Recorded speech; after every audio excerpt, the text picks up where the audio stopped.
تازہ ترین ویڈیوز کے لیے ہمارا چینل سبسکرائب کر کے بیل آئیکن پریس کریں تاکہ آپ کو ملے ہر اپڈیٹ سب سے پہلے۔ جی ہم واشنگٹن پھر چلتے ہیں۔ کامران صاحب، آپ نے ایک پاکستان میں ایک بڑی عجیب سی صورتحال ہے کہ امریکی صدر جو بائیڈن وزیر اعظم پاکستان کو کوئی ٹیلی فون نہیں کر سکے اور اس پہ ایشوز بھی ہیں، تو امریکہ اور پاکستان کے درمیان یہ افغانستان کے ایشو پر آپ کیا سمجھتے ہیں، کس لیول پر کنسلٹیشن ہو رہی ہے، اور آیا کوئی دونوں کے درمیان کوئی اتفاق رائے ہے کہ افغانستان میں طالبان کی حکومت کے حوالے سے کیا اقدامات دونوں ممالک نے کیا رول پلے کرنا ہے، اور کب تک طالبان کی حکومت اگر بنتی ہے تو کس طریقے سے اس کو تسلیم کیا جائے گا؟ جی دیکھیں، وہ جو فنکشنل ریلیشن شپ ہوتا ہے جو ڈی او ڈی اور جی ایچ کیو کے درمیان، آئی ایس آئی اور سی آئی اے کے درمیان، وزارت خارجہ اور اسٹیٹ ڈپارٹمنٹ کے درمیان، میں سمجھتا ہوں وہ تو چل رہا ہے نا۔ ابھی موحد یوسف صاحب جو نیشنل سیکورٹی ایڈوائزر ہیں وہ یہاں ہو کے گئے ہیں،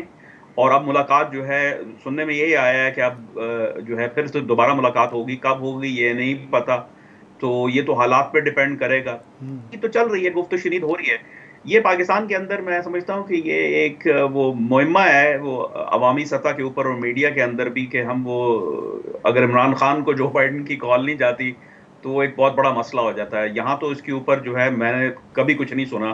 کہ بھائی سوائے اس کے کہ جو رپورٹ آئی ہے کہ جی عمران خان صاحب جو ہیں، امریکی صدر نے دنیا کے دیگر جو سربراہان ہیں ان سے تو کنسلٹیشن کی ہے نا، اور پاکستان تو افغانستان کے حوالے سے سب سے اہم اس کا جو رول ہے وہ ہے، تو اس حوالے سے تو کال آنی چاہیے تھی میرے خیال میں۔ علامتی ہوتی جو ہے نا آنی چاہیے تھی، لیکن یہ ہے کہ نہیں آئی۔ پھر یہ بھی دیکھیں کہ اپنا پاکستان کے صدر کو کال کرنا پرائیورٹی لسٹ میں کہاں پر ہے صدر بائیڈن، جو بائیڈن کے ان کے پاس بہت سارے اور ایشوز ہیں لیفٹ اینڈ رائٹ، اوپر سے پھر یہ طالبان کا ہو گیا ہے۔ ہو سکتا ہے کہ اب جو ہے اس جو نئی صورتحال ہے افغانستان کی، اس کے بیک ڈراپ میں کال آ جائے، لیکن کچھ کہنا مشکل ہے۔ میں سمجھتا ہوں اس کو اتنا بڑا ایشو نہیں بنانا چاہیے، یہ دیکھنا چاہیے کہ بھائی جو ہے تعاون ہو رہا ہے یا نہیں ہو رہا، اور پھر یہ ہے کہ امریکہ کے اندر بھی ابھی اس صورتحال کا جائزہ لیا جا رہا ہے، کیونکہ جو پرانا کیلکولس تھا وہ ختم ہو گیا ہے، اب نیا کیلکولس ہے۔ اب نئے کیلکولس میں دیکھنا ہے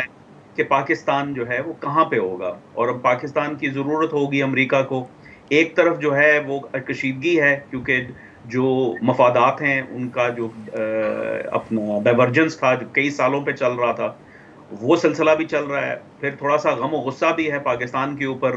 واشنگٹن کے اندر، اور پھر وہ ایک عدم اعتبار کا جو ہے، جو ٹرسٹ ڈیفیسٹ ہے وہ بھی ہے، عدم اعتماد ہے۔ جی تو وہ ساری چیزیں اس کو دور کرنے کی ضرورت ہے، آپ کے خیال؟ اس کو دور کرنے کی ضرورت ہے، اور میں سمجھتا ہوں کہ اب چونکہ پاکستان جو ہے وہ افغانستان میں جو سب سے بڑا غیر ملکی جو سٹیک ہولڈر ہے وہ پاکستان ہوگا، تو اس وجہ سے میں سمجھتا ہوں اب پاکستان کے ساتھ جو ہے گفت و شنید زیادہ جو ہے وہ حرکت میں آئے گی۔